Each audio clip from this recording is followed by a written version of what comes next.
బ్రహ్మార్పణం బ్రహ్మహవిః బ్రహ్మాగ్నౌ బ్రహ్మణాహుతం బ్రహ్మైవ తేన గంతవ్యం బ్రహ్మకర్మ సమాధినా. పాపం చేయకుండా ఉండడానికి వీలు పట్టడం లేదు, ఇతరుల పాపములు సంక్రమించకుండా జాగ్రత్త పడడానికి వీలు పట్టడం లేదు. పోనీ ప్రాయశ్చిత్తాలు చేసి వదిలించుకుందామంటే అది అనుకూలంగా కనబడటం లేదు. పాపాలన్నీ మూట కట్టుకుని శరీరం వదిలేసేమా, తర్వాత వాడు ఉతికేస్తాడు. పాప ఫల నివృత్తికి మార్గం ఏమిటి, ఏం చెయ్యాలి ఈ యుగంలో, అది ఇప్పుడు మనం పరిశీలిస్తాం. సులభమైనటువంటి మార్గం ఏమైనా ఉంటే ఇంత శాస్త్రం మనం రాసుకున్నందుకు, ఇన్ని ప్రవచనాలు చెప్పుకున్నందుకు, ఇటువంటి ప్రమాదకర విపత్కర పరిస్థితిలో మనం ఏం చేయాలి అనే దానికి ఒక చిన్న మార్గం ఆలోచిస్తాం. పాపం చేయకుండా ఉండడం అసంభవం, ఇతరుల పాపముల నుండి తప్పించుకోవడం అసంభవం, పోని వాటన్నిటికీ ప్రాయశ్చిత్తం చేయడం అసంభవం. అయితే ఏం చేద్దాం అనంటే, నేను చేస్తున్నాను అనే కర్తృత్వం తీసి కర్మ చేస్తే, దినచర్య చేస్తే మనం చేసిన పాపాలు అకౌంట్లో పడవు. అంటే ఒక్కొక్కటి వదిలించుకోవడానికి మార్గం, చిన్న ప్రాసెస్ వెతుక్కుందాం. నేను చేయకపోతే మరి ఎవరు చేస్తున్నారు? లోన బ్రహ్మం ఉన్నాడు, చైతన్యం, శరీరం ఇన్స్ట్రుమెంట్, బ్రహ్మమే చేస్తున్నారు ఇదంతా అని ఎలాగా ఎక్కడో పాపం చేసిన తర్వాత ఈ వాక్యం అనడం కాదు, అది బాగా గుర్తుపెట్టుకోండి. సుబ్బారావు జీవించేసి రోజంతా ఆ తర్వాత బ్రహ్మభావంతో చేశాను, నేనెక్కడ చేశాను అని అనడం కాదు. మొత్తం దినమంతా, వారమంతా, నెలంతా, జీవితం అంతా నేను బ్రహ్మమును అనే భావంతో జీవించాలి. నేను బ్రహ్మమును, శరీరం ఇన్స్ట్రుమెంటు అని పెర్మనెంట్గా ఆ భావంలో మనం ఉండిపోయి ఈ సమాజంలో దినచర్య అంటే ప్రత్యేకించి ఉద్దేశపూర్వకంగా పాపం చేయడం గురించి నేను మాట్లాడట్లేదు. ఆ కర్మలు ఎప్పుడో తీసేసాం శాస్త్రంలోంచి. సమాజంలో తప్పనిసరిగా మనం యుగధర్మాన్ని బట్టి పాటించినటువంటి పాపములు ఏవైతే ఉన్నాయో అవి మనల్ని అంటకుండా ఉండాలంటే, అవి మనకి అకౌంట్లో పడకుండా ఉండాలంటే బ్రహ్మభావంతో జీవించడం, కర్తృత్వం తీసి జీవించడం, యోగ మార్గంలో కర్మలు చేయడం, ఫలాపేక్ష లేకుండా కర్మ చేయడం, ఈశ్వరార్పణంతో కర్మ ఫలితాన్ని భగవంతుడికి వదిలేయడం, ఇటువంటి మార్గాలు పాటించడం వలన మన తాలూకా దినచర్యలో మనం చేసినటువంటి పాపములు మన అకౌంట్లో పడవు. ఇంకా అన్ని జీవుల్లోని ఆ బ్రహ్మమే ఉన్నాడు అనే సర్వాత్మభావాన్ని దృష్టిలో పెట్టుకుంటే, కుక్కని ముట్టుకున్నాం దానివల్ల పాపం, ఈ రోగిని ముట్టుకున్నాం దీనివల్ల పాపం, అలా వాళ్ళని తగిలేము వాళ్ళ పాపం మన అకౌంట్లో పడింది. ఈ ట్రాన్స్ఫార్మేషన్ కట్ చేయడానికి ప్రాసెస్ బ్రహ్మభావన. వాళ్ళందరినీ ఆత్మస్వరూపులుగా, భగవంతుని స్వరూపం, బ్రహ్మస్వరూపం అని వాళ్ళందరినీ చూస్తే, నువ్వు బ్రహ్మభావంతో ఉండు, వాళ్ళని బ్రహ్మభావంతో చూడు, అప్పుడు ఇతరుల తాలూకా పాపములు మనల్ని అంటుకోవు. ఈ పాపములు ఒకరి నుండి ఒకరికి ప్రాప్తించేటటువంటి ఆ ప్రాసెస్ కట్ అయిపోతుంది బ్రహ్మభావన వల్ల. కాబట్టి అందరినీ కూడా బ్రహ్మభావంతో చూడడం, అందరిలోని పరబ్రహ్మమే ఉన్నది, శరీరములన్నీ జడమైన యంత్రములు, లోన ఉన్నవాడు పరమాత్మ అని పరమాత్మ స్వరూపంగా ప్రాణులన్నింటినీ, జీవులన్నింటినీ చూడడం అభ్యాసం చేసుకుంటే వాళ్ళ నుండి మనకి పాపములు సంక్రమించే ప్రమాదం తప్పుతుంది. అంటే అహం బ్రహ్మాస్మి అనే భావంలో ఉంటే మనం చేసే పాపాలు మనల్ని అంటకుండా ఉంటాయి. జగత్తంతా బ్రహ్మము అనే భావంలో ఉంటే ఇతరుల పాపములు మనకు సంక్రమించకుండా ఉంటాయి. తర్వాత గుప్త పాపాలు నశింపజేసుకోవడానికి కూడా మనం ఒక మార్గం ఆలోచించాలి. గాయత్రి మంత్రం చాలా పవర్ఫుల్, దానివలన సమస్తమైన పాపములు నశిస్తాయి అని చెప్పుకున్నాం. గుప్త పాపములు కూడా గాయత్రి మంత్రం వలన వదిలేస్తాయి. గాయత్రి ఎవరు? స్త్రీదేవత. స్త్రీదేవత ఎవరు? యోగమాయ. యోగమాయ అంటే బ్రహ్మము యొక్క చిచ్చక్తి మాయ. మాయ యొక్క మంత్రానికే అంత పవర్ ఉంటే మాయకి అధిష్టానమైనటువంటి బ్రహ్మము యొక్క మంత్రానికి ఇంకెంత పవర్ ఉండాలి? అవతారం ధరించినటువంటి పరబ్రహ్మతత్వమైన రామమంత్రానికే అంత పవర్ ఉంటే ఆ అసలైన పరబ్రహ్మతత్వానికి ఇంకెంత పవర్ ఉండాలి? కాబట్టి బ్రహ్మభావంతో జీవించడం, అహం బ్రహ్మాస్మి అనే మంత్రం, అది ఒక మంత్రం. అహం బ్రహ్మాస్మి అనే భావంతో జీవించడం వల్ల సమస్తమైనటువంటి పాపములు మనల్ని వదిలేస్తాయి. సో గుప్త పాపములు వదిలేయాలన్నా ఇంకా భవిష్యత్ లెసన్స్లో మనం అహం బ్రహ్మాస్మి అని జీవించడంలో అది పాపాలని ఎంతలాగా వదిలిస్తుందో అనే విషయం ఇంకా ముందు లెసన్స్లో కూడా వస్తుంది. అంటే మిగతా దేవతల మంత్రాలకి ఒక పిడికిడి పుణ్యం లభిస్తే అహం బ్రహ్మాస్మి అనే మంత్రానికి ఒక ట్రక్కుతో పుణ్యాన్ని వంపుతాడు సంచితంలో. అంత లెవెల్ అన్నమాట. కాబట్టి అహం బ్రహ్మాస్మి అని జీవించడం వలన అదొక మంత్రం, ఆ భావయుక్తంగా అలాగ నిరంతరం జీవించడం వలన గుప్త పాపములు వదిలేస్తాయి. మనం చేసిన కర్మల తాలూకా పాపములు మనల్ని అంటకుండా ఉంటాయి. సర్వాత్మభావం, జగత్తంతా బ్రహ్మము అని భావించడం వలన ఇతరుల నుండి సంక్రమించే పాపములు కూడా మనల్ని వదిలేస్తాయి. అంటే బ్రహ్మభావంలో జీవించడం, నేను బ్రహ్మము అని జీవించడం, దాంతో మొత్తం ఈ పాపాల తాలూకా భయం అంతా మనల్ని వదిలేస్తున్నది. ఒక బురద నీరు ఏదో ఉన్నది ప్రవాహం, దాంట్లో నుంచి మనం దాటాలి. లేదా వర్షం పడుతున్నది, మనం అది దానికి తడవకుండా ఎఫెక్ట్ అవ్వకుండా ఏం చేస్తాం? ఒక కవచం వేసుకుంటాం. అలాగా ఈ ప్రవాహ రూపంలో ఉండే ఈ పాపభూయిష్టమైనటువంటి ఈ జగత్తులో మనం జీవిస్తూ పాపం మనల్ని అంటకుండా ఉండాలంటే మీకు రక్షక కవచం లాంటిది అహం బ్రహ్మాస్మి. అది మనం గుర్తుపెట్టుకోవాలి. రక్షక కవచం లాంటిది, ఒక ప్రాయశ్చిత్త కర్మ లాంటిది, ఒక highest medicine, the only medicine ఈ యుగానికి, ఈ సెంచరీకి. కృతత్రేతాయుగాల్లో అయితే అవకాశం ఉండొచ్చుగాక సాధన చేసుకోవడానికి. ఈ యుగంలో మోక్ష సాధన చెయ్యాలి అనుకుంటే మాత్రం అహం బ్రహ్మాస్మి అంటే మోక్ష సాధన జరగాలి, కానీ లేకపోతే ఈ పాపాల ఫోర్స్ నుండి మనం తప్పించుకోలేం. కాబట్టి ఆ రక్షక కవచాన్ని సాధకులైన మీరందరూ కూడా దాన్ని ధరించి ముక్తి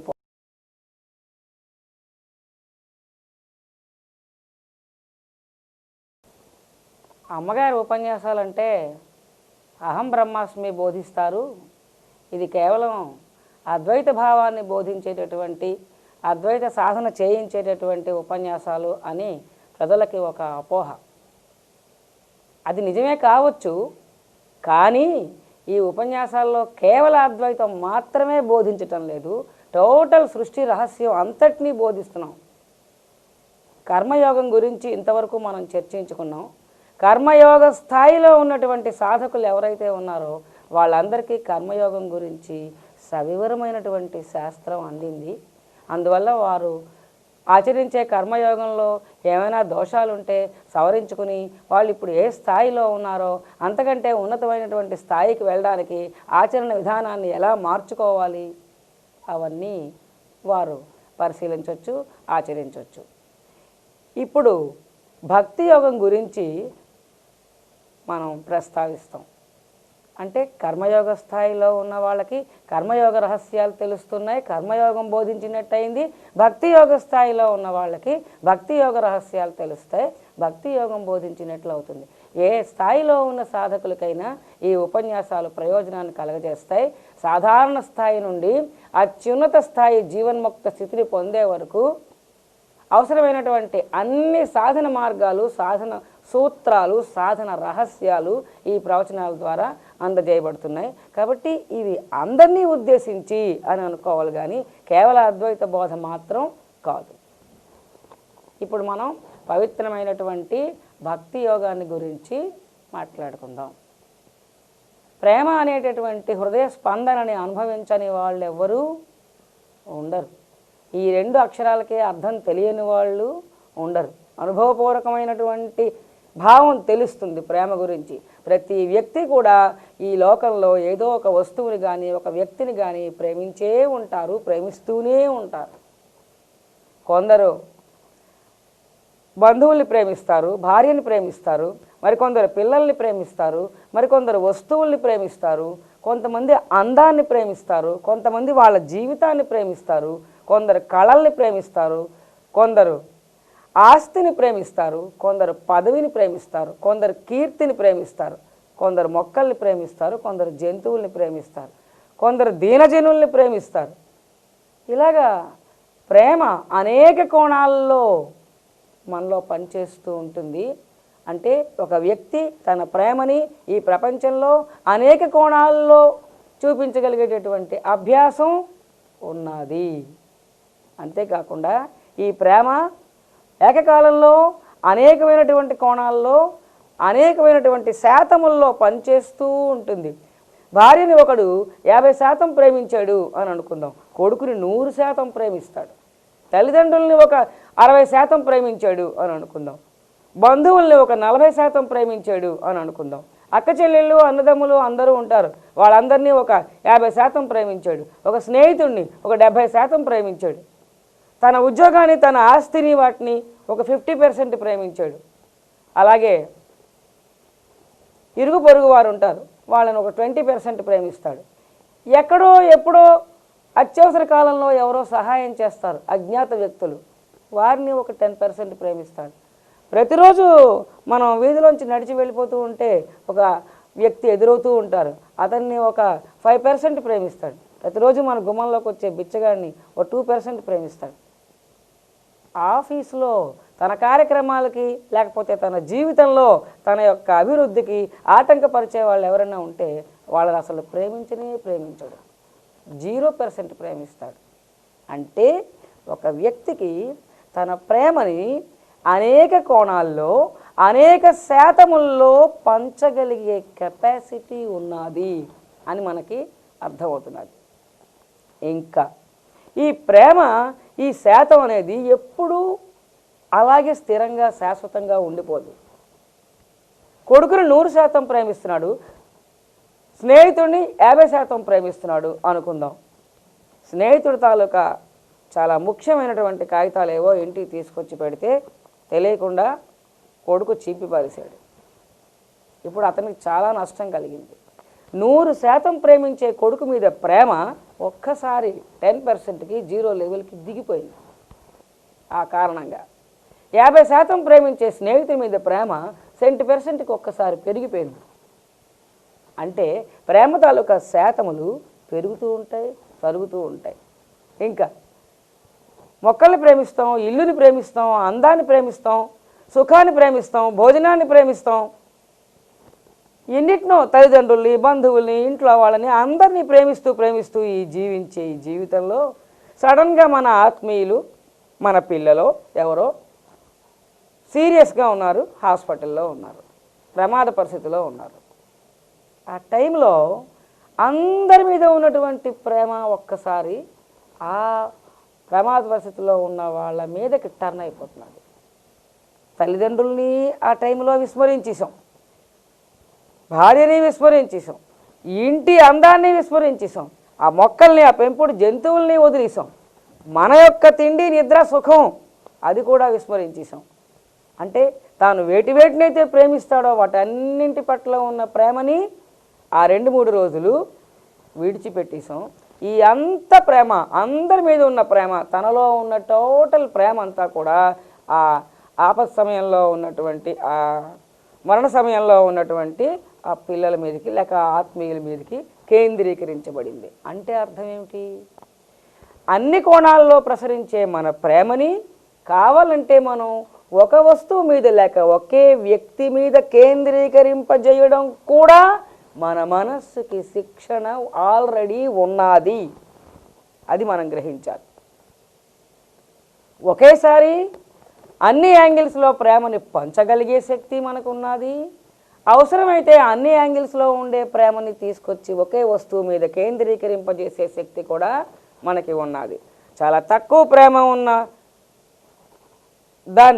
దాన్ని ఎక్కువగా పెంచడము మనకు తెలుసు, ఎక్కువగా ఉన్నటువంటి ప్రేమని తగ్గించడం తెలుసు, వదిలేయడం తెలుసు. అంటే ఆ ప్రేమ తాలూకా తత్వం మన మనస్సులో అన్ని విధాల శిక్షణ పొంది ఉన్నది. మన మనస్సుకి పూర్తి శిక్షణ ఉన్నది. ఏమిటండి భక్తి గురించి మాట్లాడతానని ఇలా ప్రేమ గురించి లెక్చర్ ఇస్తున్నారు అంటారు మీరు. లౌకిక వస్తువుల మీద, లౌకిక వ్యక్తుల మీద ఉండే మమకారాన్ని, ఇష్టాన్ని ప్రేమ అని నిర్వచించాం. అదే ప్రేమ భగవంతుడి మీద చూపిస్తే దాన్ని భక్తి అనాలి.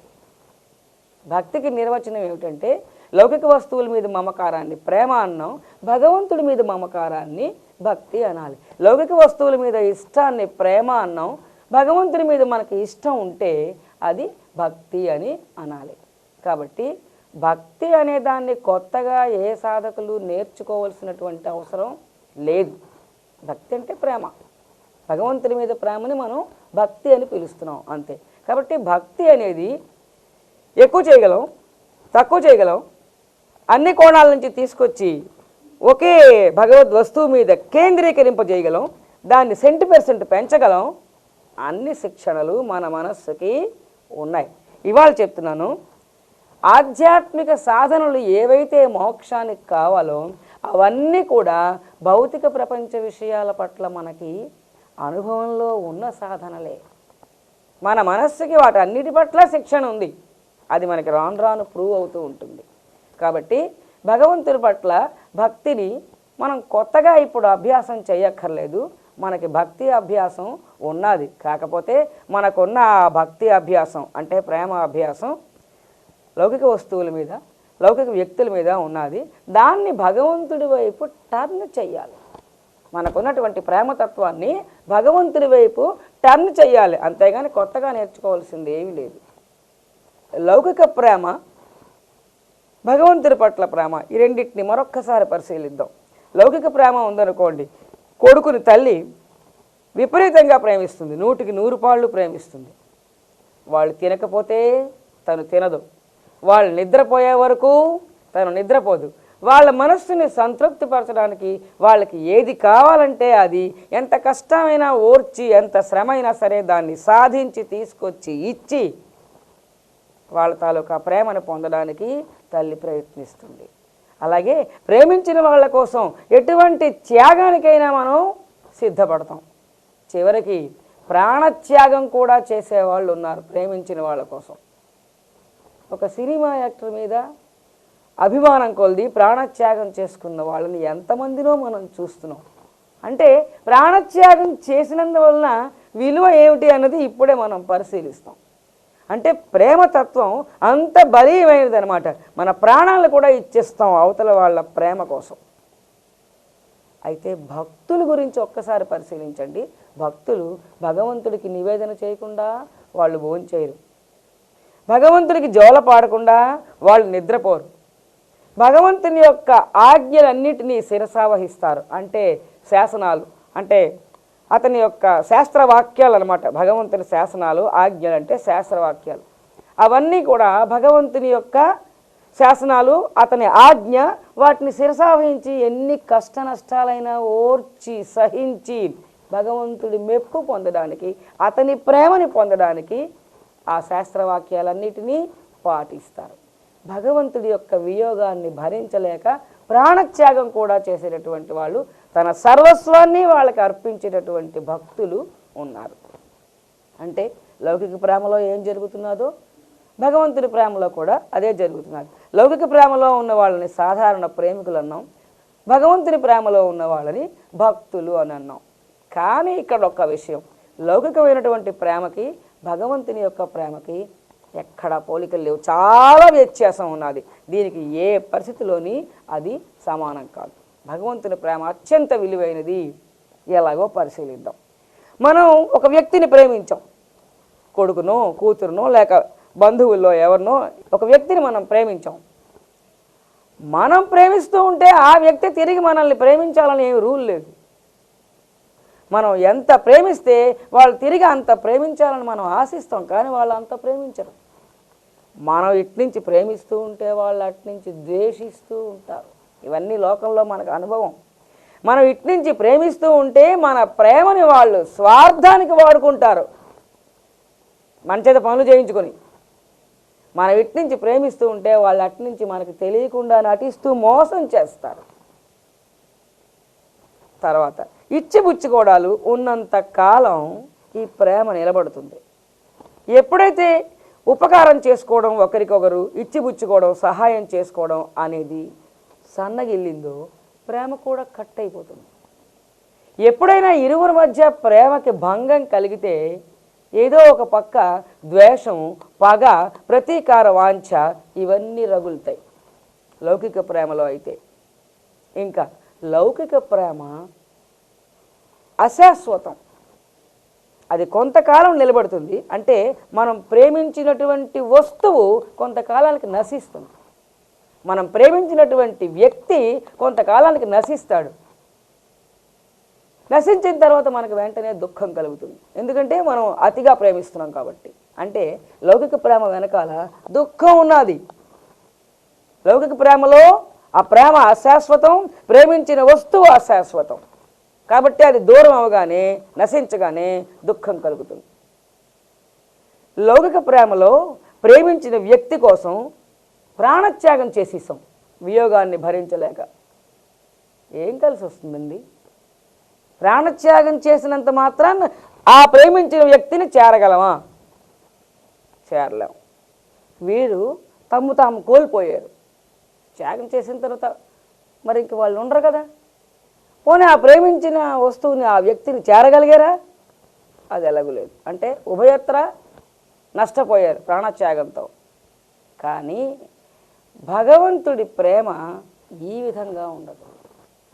భగవంతుని మనం ప్రేమించినట్లయితే ఆ ప్రేమ లౌకిక ప్రేమకి ఎట్టి పరిస్థితుల్లోని సరికాదు, అది చాలా ఉత్కృష్టమైనది. మనం భగవంతుడిని ప్రేమించాం. ఇప్పుడు సేమ్ పాయింట్స్ని మళ్ళీ ఈ వ్యూలో చూద్దాం. భగవంతుడిని ప్రేమించాం, మనం ఎంత ప్రేమిస్తున్నామో తిరిగి అట్నుంచి అంత ప్రేమ ఉండదు అన్న మాట లేదు, అంతకి ద్విగుణీకృతమై ఉంటుంది అతని యొక్క అనుగ్రహం. మనం ప్రేమిస్తూ ఉంటే ఆయన ద్వేషించాడు మనని, ఆయన మనల్ని మోసగిస్తాడు, ఆయన మనల్ని స్వార్థానికి వాడుకుంటాడు. ఇటువంటి మాటలు భగవంతుడి డిక్షనరీలో ఉండవు. మనం ఎంత విపరీతంగా ప్రేమిస్తూ ఉంటే అతడు మనకి అంత అనుగ్రహాన్ని ప్రసాదిస్తూ ఉంటాడు, అంత మేలు చేస్తాడు. మనం భగవంతుని గురించి అతని ఆజ్ఞలు శిరసావహించి అతని కోసం ఏమైనా చేయడానికి మనం సిద్ధపడే లెవెల్లో మనం ఉన్నాం అనుకోండి, ఇటువంటి భక్తికి ఆయన మనకి మహోపకారం చేస్తాడు, మన కష్టాలని ఆయన భరిస్తాడు. భక్తులకి భగవంతుడు స్వయంగా వచ్చి సేవ చేస్తాడు. భగవంతుడి ప్రేమలో ఎక్కడైనా ప్రేమకి భంగం కలిగితే, అంటే మనం కాస్త అతన్ని విస్మరిస్తే అట్నుంచి పగ, ప్రతీకారం, ద్వేషం అటువంటి భావాలు ఏవి ఉండవు.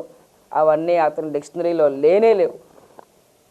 ముడుపులు చెల్లిస్తున్నంతకాలం, అంటే ఇట్నుంచి ఏదైనా భగవంతుడికి అందుతూ ఉంటేనే ఆయన మనల్ని ప్రేమిస్తాడు, ఈ ముడుపులు ఆగిపోతే ఆయన ప్రేమ ఆగిపోతుంది అనే మాట కూడా లేదు. మనం ఆర్థికంగా స్తోమత తగ్గిపోయి మనం భగవంతుడికి ఏమీ సమర్పించలేక కేవలం మనస్సు మాత్రమే సమర్పించి నాయన నమస్కారం మాత్రమే చేయగలను అని అన్నంత మాత్రాన ఆ స్థితికి మనం వస్తే భగవంతుడి ప్రేమ అక్కడ తగ్గిపోదు, ద్విగుణీకృతం అవుతుంది. మనసు సమర్పించినటువంటి వాళ్ళ మీద భగవంతుడి ప్రేమ ద్విగుణీకృతం అవుతుంది. ఆయనకి భౌతిక వస్తువులు అక్కడనే లేదు. లౌకిక ప్రేమలో లౌకిక వస్తువు లేక వ్యక్తి అశాశ్వతం, వాళ్ళు నశిస్తే, వాళ్ళు దూరం అయితే దుఃఖం కలుగుతుంది. ఇక్కడ మనం భగవంతుని ప్రేమిస్తున్నామంటే భగవద్వస్తువు శాశ్వతమైనది. కృష్ణ పరమాత్మ గత జన్మలోనే మనం అతన్ని ప్రేమించాం, ఈ జన్మలోనే మనం ఆరాధిస్తున్నాం, మళ్ళీ జన్మలోనే ఆరాధిస్తున్నాం, జన్మ జన్మలకి ఇంకా మనం శరీరాలు మార్చేస్తున్నాం. కానీ ఆయన శాశ్వత వస్తువు, ఆయన ఎన్నటికీ ఉంటాడు. ఈ వస్తువు నశించింది, మనకి దొరకదు, ఇంకా దూరం అయిపోయింది అనే మాటే లేదు. కాబట్టి భగవంతుని ప్రేమలో వియోగం వలన దుఃఖం కలగడం అనే మాటే ఉండదు. ఇంకా భగవంతుని గురించి ప్రాణత్యాగం చేయాలనుకున్నాం, కనిపించలేదు, నేను భరించలేను, నాకు భగవంతుడికి దర్శనం కావాలని ప్రాణత్యాగం చేశారు ఎవరైనా? లౌకిక వస్తువుల కోసం ప్రాణత్యాగం చేస్తే ప్రాణం పోయిన తర్వాత మనల్ని మనము కోల్పోయాం, అటు ఆ వస్తువుని చేరలేకపోయాం. కానీ ఇక్కడ ప్రాణత్యాగం చేస్తే ఖచ్చితంగా మనం భగవంతుడిలో ఐక్యం చెందుతాం, శాశ్వతంగా ఆయన దగ్గరికి వెళ్ళి ఉండగలం. భగవంతుడి ప్రేమకి లౌకిక ప్రేమలకి చాలా వ్యత్యాసం ఉన్నది. ఇంత అవ్యాజమైన ప్రేమమూర్తి, అంత పవిత్రమైనటువంటి ప్రేమని పంచగలిగేటటువంటి భగవంతుడు మరి అంత ప్రేమ గలవాడైతే ఈ పాటికి ప్రపంచంలో ఉన్న ప్రజలందరూ కూడా అతన్ని ప్రేమించేయాలి కదా, అంటే అందరూ భక్తులైపోవాలి కదా. ఈ పాటికి ప్రపంచం నిండా ఉన్న వాళ్ళందరూ భక్తులైపోవాలి. అతను అంత గొప్ప లక్షణములు కలిగినటువంటి పవిత్రమైన ప్రేమమూర్తి కాబట్టి అక్కడ స్వార్థము, మోసము, అటువంటి దుర్గుణాలు ఏమీ లేకుండా అతను నిస్వార్థంగా మనల్ని ప్రేమించగల. ఒక మాట చెప్పాలంటే మనం ఇటు నుంచి ప్రేమించకపోయినా ఆయన మనల్ని ఎప్పుడూ ప్రేమిస్తూనే ఉంటాడు. మనల్ని అతని వైపు తిప్పుకోవడానికి అతను ఎప్పుడూ మనకి అనుకూల వాతావరణం ఇస్తూనే ఉంటాడు. మనం గ్రహించాలి కానీ, అతని ప్రేమను మనం గుర్తించాలి కానీ అతను నిరంతరం మనల్ని ప్రేమిస్తూనే ఉంటాడు. అంత గొప్ప వ్యక్తి అయినప్పుడు భగవంతుడిని ఈ పాటికి విశ్వంలో ఉన్న ప్రజలందరూ కూడా ప్రేమించేసి అందరూ మహాభక్తులైపోవాలి. మరి అవలేదేంటండి? ఎవరైనా మన గ్రామంలో ఒక పలుకుబడి ఉన్న వ్యక్తి, ఒక హోదా ఉన్న వ్యక్తి ఉన్నట్లయితే అతని స్నేహం మనం కోరుకుంటాం. దేనికోసం కోరుకుంటాం? ఎప్పుడైనా మన అవసరానికి ఆయన ఏమైనా ఉద్యోగం వేయిస్తాడో, లేకపోతే ఏదైనా విషయంలో రికమెండ్ చేస్తాడో, ఏమైనా అప్పు ఇప్పిస్తాడో, మొత్తానికి ఏదో హెల్ప్ చేస్తాడని మనం పరపతి ఉన్నటువంటి వ్యక్తిని, కీర్తి ఉన్నటువంటి వ్యక్తిని, పదవిలో ఉన్న వ్యక్తిని మనం కావాలని కోరుకుంటాం. అతనితో స్నేహం చేయాలి అని కోరుకుంటాం. అక్కర్లేకపోయినా ఆయన్ని మనం ఇష్టపడుతున్నాం అన్నమాట.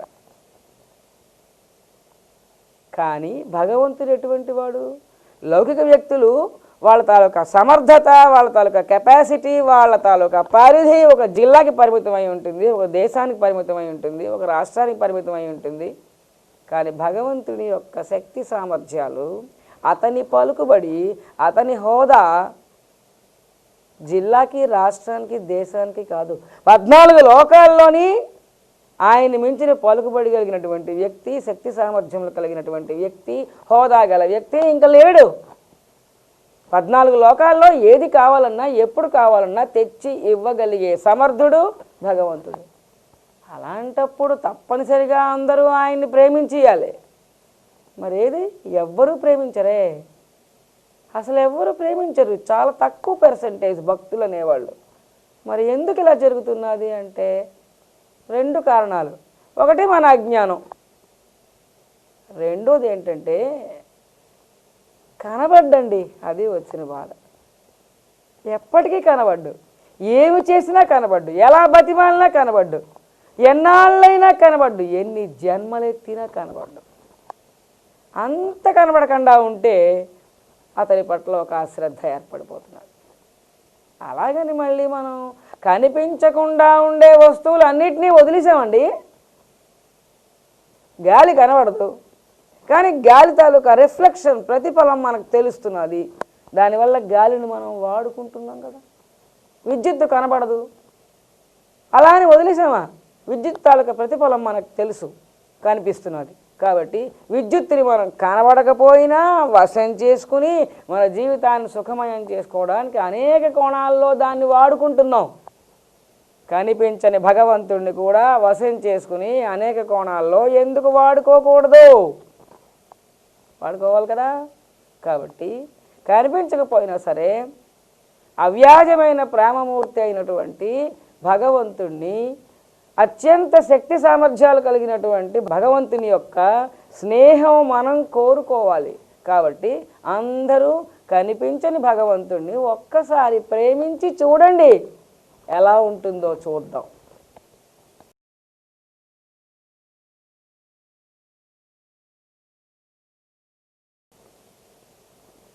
భక్తి యొక్క అవసరం ఎంతవరకు అనే విషయాన్ని పరిశీలిస్తాం.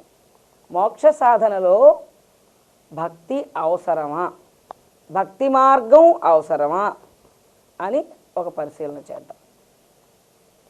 మోక్షం అంటే దానికి ఒక క్రమం చెప్పుకున్నాం. ముందు సత్కర్మానుష్ఠానం, దానివల్ల చిత్తశుద్ధి, దానివల్ల జ్ఞానం, తదనంతరం ముక్తి అని ఒక క్రమం చెప్పుకున్నాం. ఈ క్రమంలో జ్ఞానం వలన ముక్తి వెంటనే వస్తున్నది కాబట్టి జ్ఞానం ప్రత్యక్ష సాధనం అని నిర్ణయించాం. కానీ ఆ జ్ఞానం సత్కర్మానుష్ఠానం వలనే ప్రాప్తిస్తున్నది కాబట్టి కర్మలు మోక్షానికి పరోక్ష సాధనం అని నిర్ణయించాం. కర్మలు పరోక్ష సాధనం, ఈ లెసన్ మనం పరిశీలన చేయడం అయింది.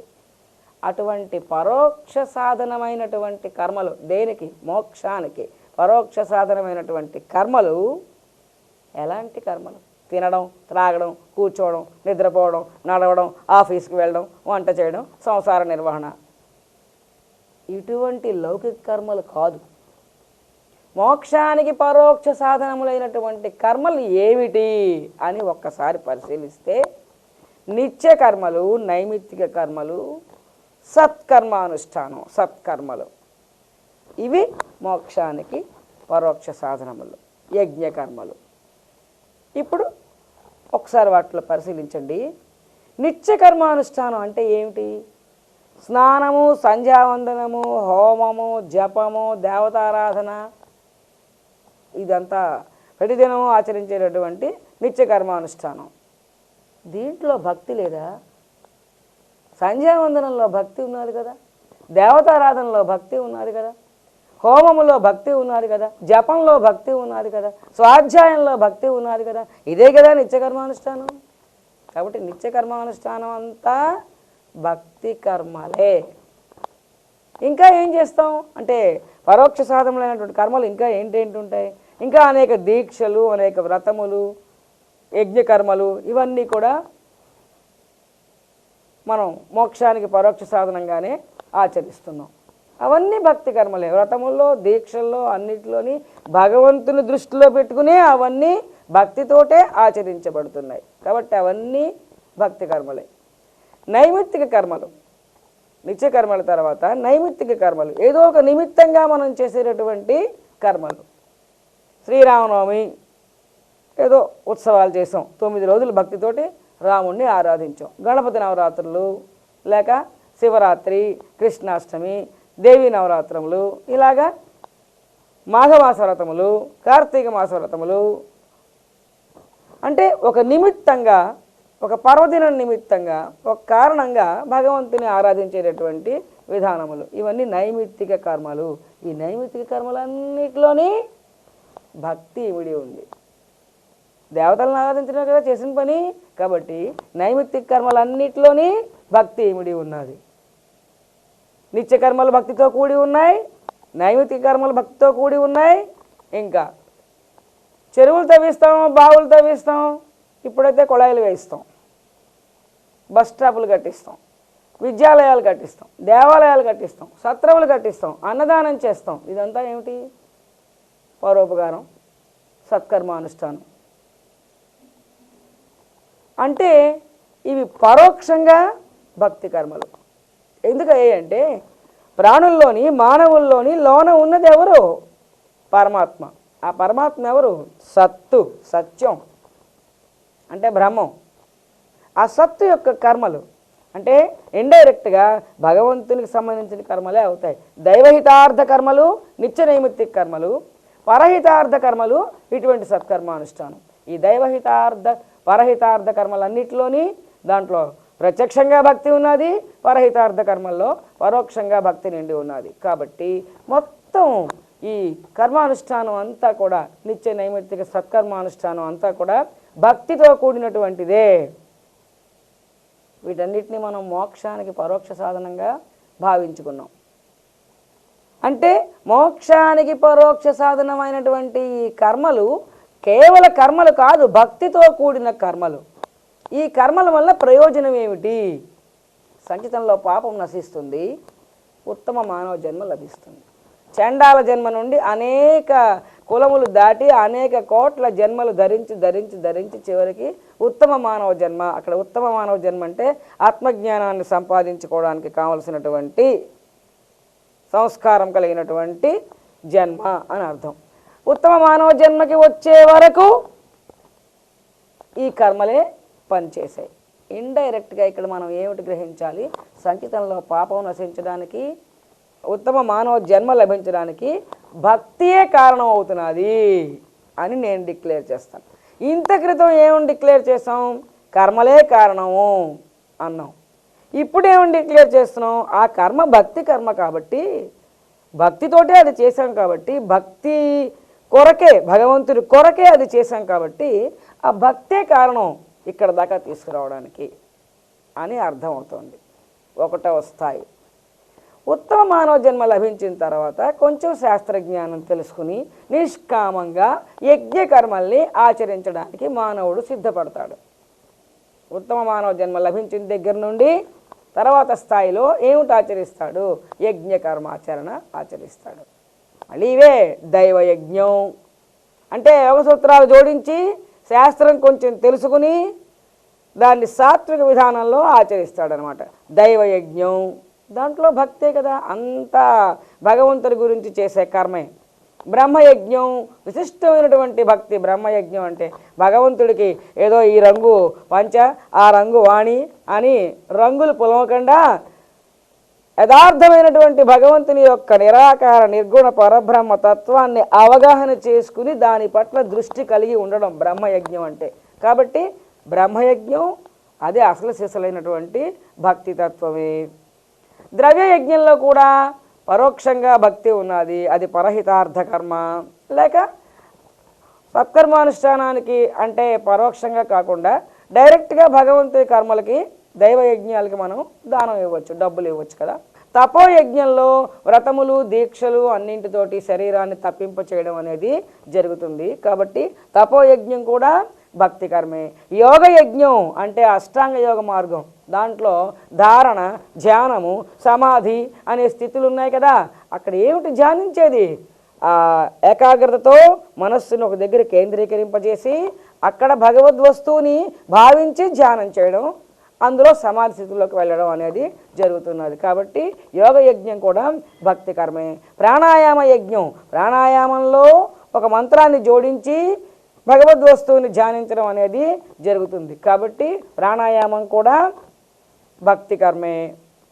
ఇంకా ఆహార నియమ యజ్ఞం లేక ఇంద్రియ సంయమ యజ్ఞం ఇవన్నీ మోక్షమునకు అవసరమైనటువంటి సాధన సూత్రాలు. కాబట్టి ఇవి కూడా పరోక్షంగా భక్తి కర్మలే అవుతున్నాయి, మోక్షానికి సహకరిస్తున్నాయి. కాబట్టి అంటే యజ్ఞ కర్మానుష్ఠానం అంతా కూడా భక్తి కర్మలే. ఇంకా నిష్కామ కర్మయోగం, దినచర్యలు కూడా నిష్కామంగా యోగ సూత్రాలు జోడించి ఆచరించాలి అని మనం అనుకున్నాం. నిష్కామ కర్మయోగంలో ఆ విధానంలో అధ్యాత్మ చిత్తముతో కర్మ చేయాలి. చేసినటువంటి కర్మని ఫలితం ఈశ్వరార్పణంగా భగవంతునికి విడిచిపెట్టాలి. ఆ ఫలితం ఈశ్వరార్పణం చేయడంలో భక్తి ఇమిడి ఉన్నది. అధ్యాత్మ చిత్తముతో కర్మ చేయడంలో భక్తి ఇమిడి ఉన్నది. కాబట్టి నిష్కామ కర్మ చేయడంలో కూడా భక్తి సూత్రమే ఇమిడి ఉన్నది.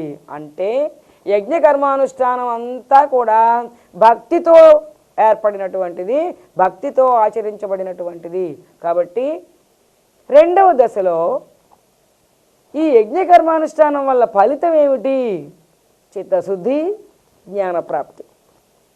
మొదటి దశలో సంచితంలో పాపం నశించడం, చండాల జన్మ నుండి ఉత్తమ మానవ జన్మ వరకు ప్రమోషన్ పొందడం అనేది మొదటి దశ. అదంతా కూడా భక్తి వల్లనే లభించింది అని చెప్పచ్చు. తర్వాత ఉత్తమ మానవ జన్మ లభించిన దగ్గర నుండి జ్ఞానం వరకు వెళ్ళడానికి చిత్తశుద్ధి, జ్ఞానప్రాప్తి ఇవి రెండు దేని వల్ల లభించాయి? యజ్ఞ కర్మానుష్ఠానం వల్ల, అంటే ఇండైరెక్ట్గా భక్తి వలననే లభించాయి. చిత్తశుద్ధి కలిగింది, జ్ఞానప్రాప్తి కలిగింది. ఇక మూడవ దశలో జ్ఞాన అనుభూతి. శమధమాది షట్క సంపత్తి, సాధన చతుష్టయం, యమనియమాలు ఇటువంటివన్నీ కూడా మన ప్రయత్నంతో మనం సాధించవచ్చు.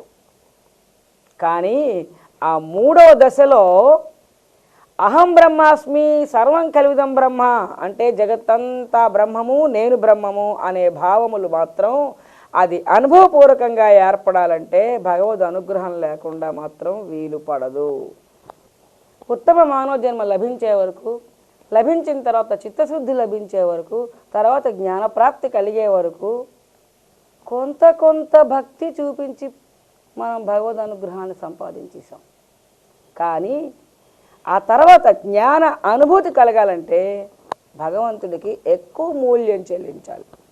ఎందుకంటే ఎంత జ్ఞానం పటిష్టంగా తెలిసినా, నేను బ్రహ్మమును అని ఎంత దృఢమైన విశ్వాసం ఉన్నా, శాస్త్రజ్ఞానంలో ఎంత నిష్ణాతులైనా నేను సుబ్బారావును, నేను దేహమును అనే భావం లోపల నుంచి చెరగదు. అది చెరిపేవాడు ఎవడు? భగవంతుడు ఒక్కడే. కారణ శరీరంలో తమోగుణ ప్రభావం వలన, ఆవరణ ధర్మ ప్రభావం వలన నేను దేహము, నేను సుబ్బారావు అనే భావన కలుగుతున్నది. ఆ కారణ శరీర తమో గుణాన్ని చెరిపే డస్టర్ కృష్ణ పరమాత్మ దగ్గర మాత్రమే ఉంది.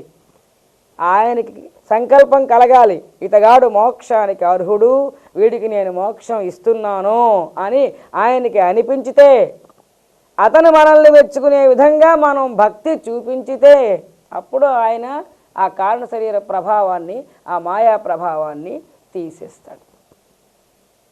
అప్పుడు నేను సుబ్బారావు, నేను శరీరము అనే ఆ మాయా ప్రభావ వాక్యం మనసులోంచి పోయింది. నేను బ్రహ్మమును, నేనే ఆ పరమాత్మతత్వాన్ని అనే భావన దృఢపడుతుంది.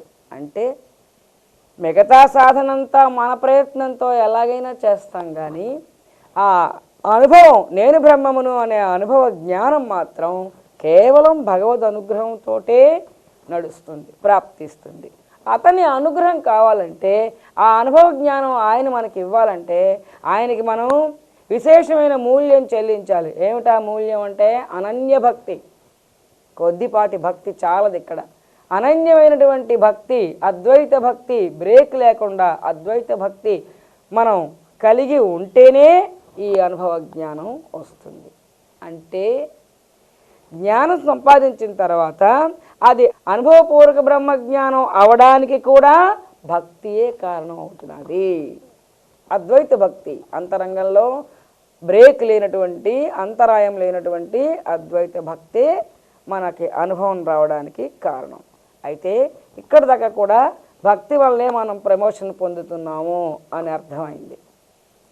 అనుభవం కలిగిన తర్వాత ఆ బ్రహ్మనిష్టను నిలబెట్టుకోవాలి కదా, జారిపోకుండా. బ్రహ్మ విధుని స్థాయి నుండి బ్రహ్మ విద్వరుని స్థాయికి చేరే వరకు ఆ బ్రహ్మనిష్టని నిలబెట్టుకోవాలి. అంటే ఆ బ్రహ్మభావాన్ని నిలబెట్టుకోవడం కూడా అద్వైత భక్తే కదా, అది విశిష్ట భక్తి స్థాయి. కాబట్టి అక్కడ కూడా భక్తి సాధనే జరుగుతున్నది.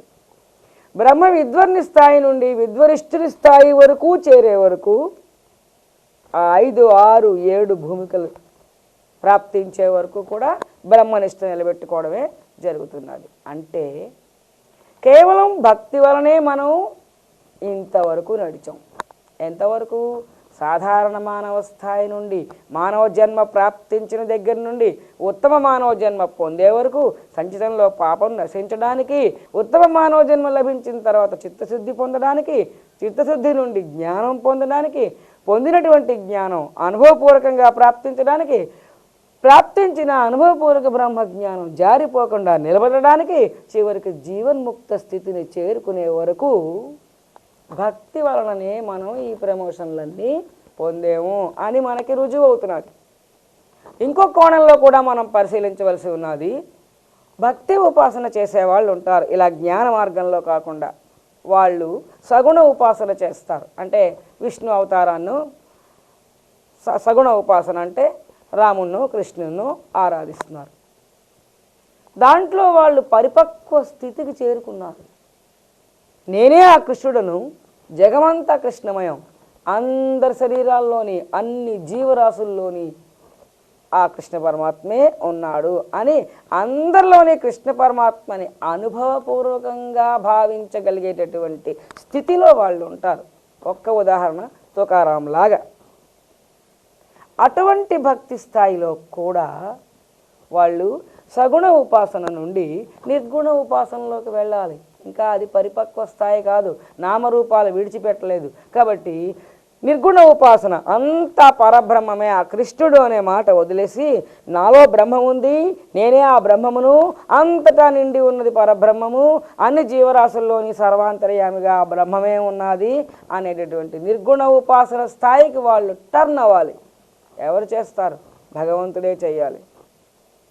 వీరి భక్తి స్థాయి అంత పరిపక్వతతో నిలబడితే భగవంతుడే సగుణ ఉపాసన నుండి నిర్గుణ ఉపాసనలోకి వారిని టర్న్ చేస్తాడు. అంటే అక్కడ కూడా భక్తి యొక్క అవసరమే కనిపిస్తున్నది. భక్తి లేనిదే మానవుడు ప్రారంభ స్థాయి నుండి జీవన్ముక్త స్థాయి వరకు ఎట్టి పరిస్థితిలోని చేరలేడు. ఈ పురోగతిని నడిపించేటటువంటి పవర్ ఏమిటి అంటే భక్తి. ఒకప్పుడు ఏం చెప్పుకున్నాం? కర్మ అని చెప్పుకున్నాం. కాబట్టి కర్మ పరోక్ష సాధనం అని. ఇప్పుడేం చెప్పుకున్నాం?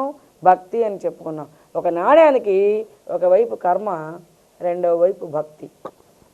సత్యనారాయణ వ్రతం చేసాం, దాంట్లో కర్మ భక్తి రెండూ ఇమిడి ఉన్నాయి. ఒక గాయత్రి హోమం చేసాం, దాంట్లో కర్మ భక్తి రెండూ ఇమిడి ఉన్నాయి. అంటే కర్మ గురించి మాట్లాడుకున్నప్పుడు సత్కర్మలను మాట్లాడుకుంటున్నాం, భక్తి గురించి మాట్లాడినప్పుడు భక్తి కర్మలను మాట్లాడుకుంటున్నాం. మొత్తానికి ఆ కర్మ భక్తి కలిసి నడుస్తున్నాయి.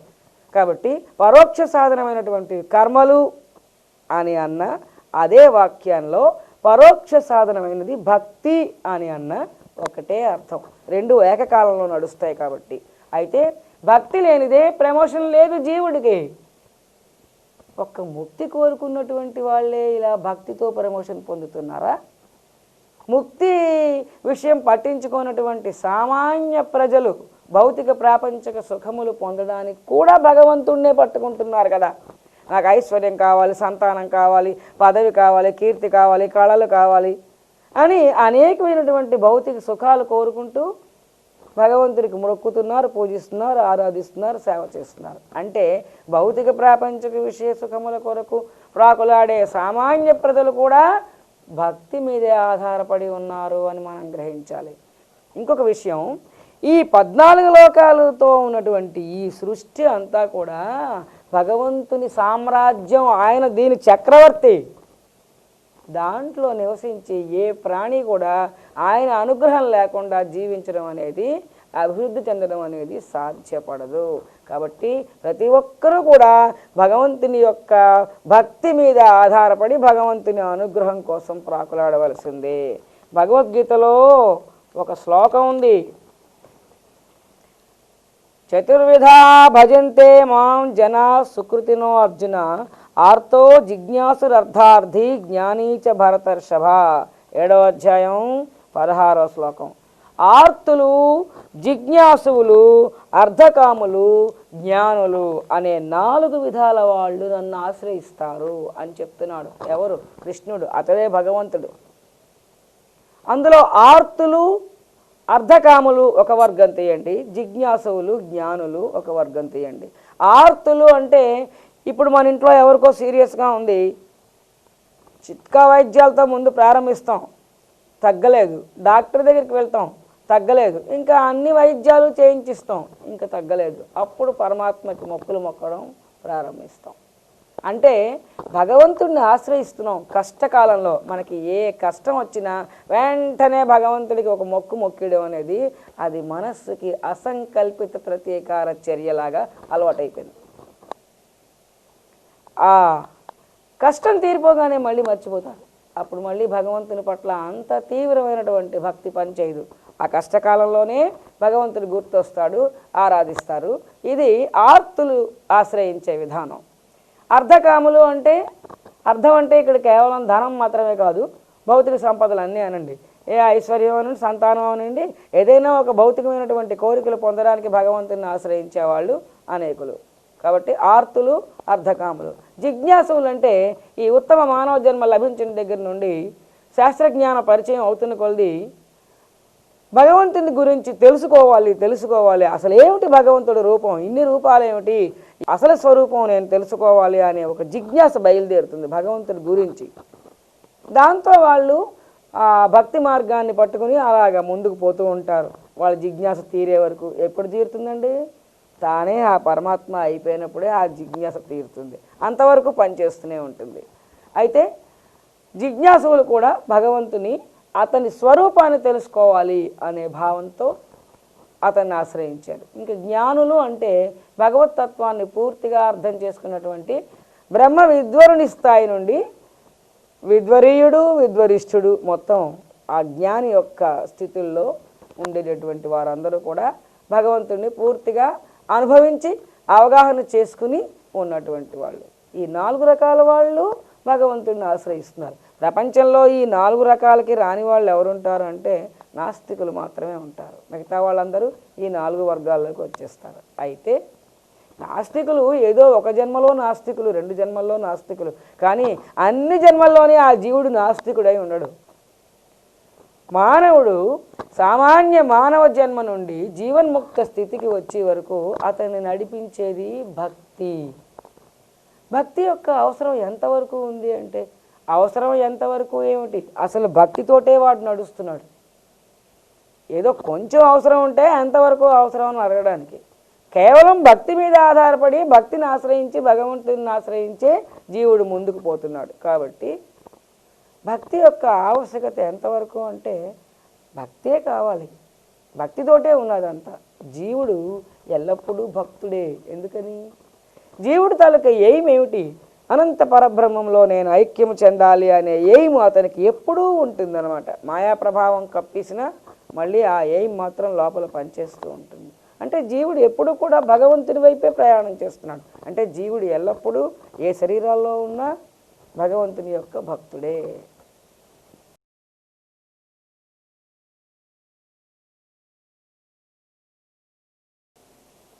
ఇప్పుడు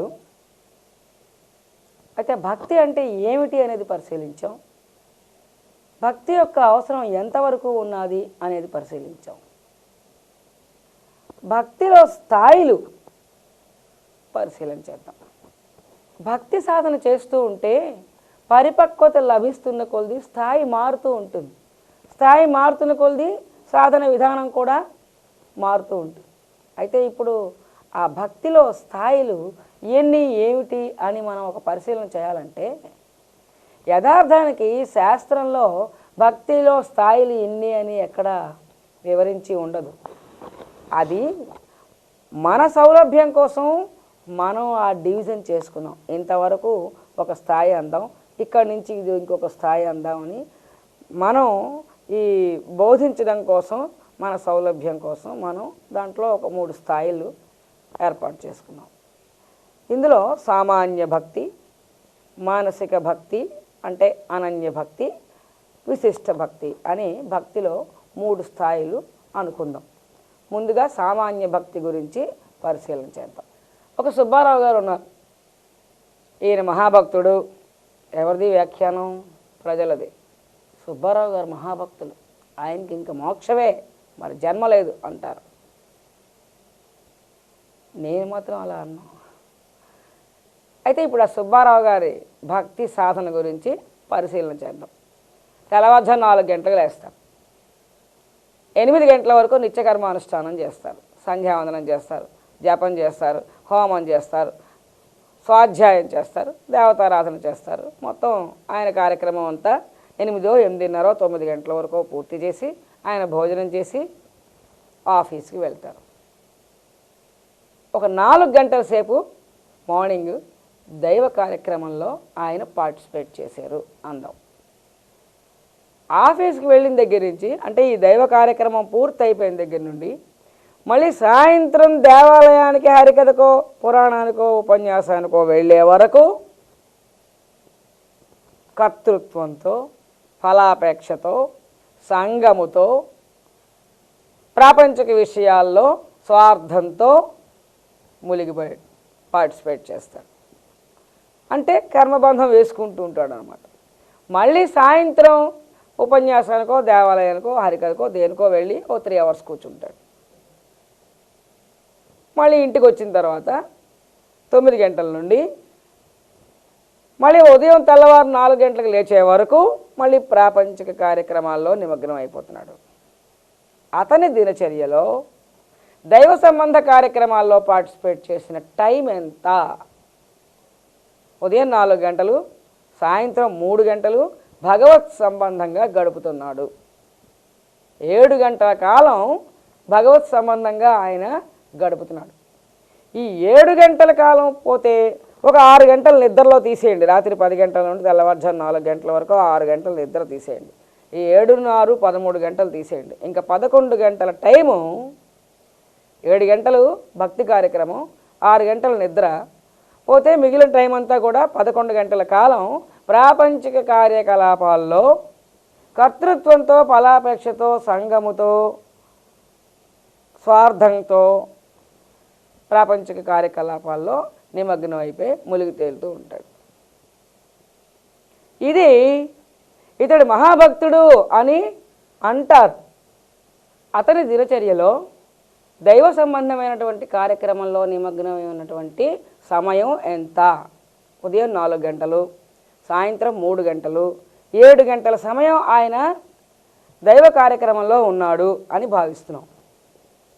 పూజా ద్రవ్యములపై దృష్టి, అవి ఏర్పాటు చేసిన వాళ్ళు సరిగ్గా చేయలేదని వాళ్ళ మీద విసుగు, ఇటువంటి దోషభూయిష్టమైనటువంటి భావములతో గడిచిన టైము, తర్వాత టైం అయిపోతున్నది అని టైం మీద దృష్టి, 4 గంటల నుండి 8 గంటల వరకు ఈ ప్రాసెస్ అంతా కంప్లీట్ చేయాలి కదా. దానివల్ల టైం సెన్స్ చాలా పనిచేస్తూ ఉంటుంది మైండ్లో. అంటే టైం సెన్స్ ఉన్నది అంటే మైండ్ టైం మీద కేంద్రీకరించబడి ఉన్నది అంటే భగవంతుని మీద లేదన్నమాట. ఇంక ఇది కాకుండా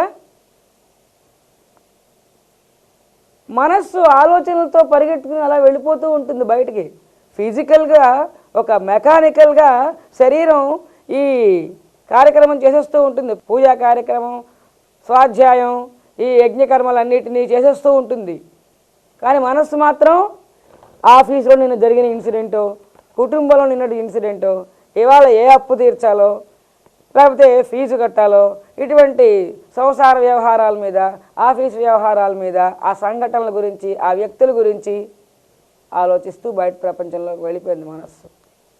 7 గంటల సమయం, ఉదయం 4 గంటలు ఇలాగే, ఇంకా సాయంత్రం 3 గంటల్లో ఆ విన్నటువంటి ఉపన్యాసం కానీ, హరికథ కానీ, పురాణం కానీ, అక్కడ కాలక్షేపం కానీ, ఏదైతే 3 అవర్స్ మనం లెక్క వేసామో ఆ 3 అవర్స్లో పక్క వాళ్ళతో మాట్లాడిన టైం ఎంత, ఆ సమాచారంలో పిట్టకథలు సంబంధంగా పోయిన టైం ఎంత, అందులోని అక్కర్లేని వర్ణనలు చాలా చాలా ఉంటూ ఉంటాయి. అవన్నీ వింటూ ఉంటే అక్కడ భక్తి ఎక్కడ ఉంటుంది? పాలిటిక్స్ రంగరించి ఉపన్యాసం ఉందనుకోండి, అవన్నీ వింటూ ఉంటే వాటిలో భక్తి ఎక్కడ ఉంటుంది?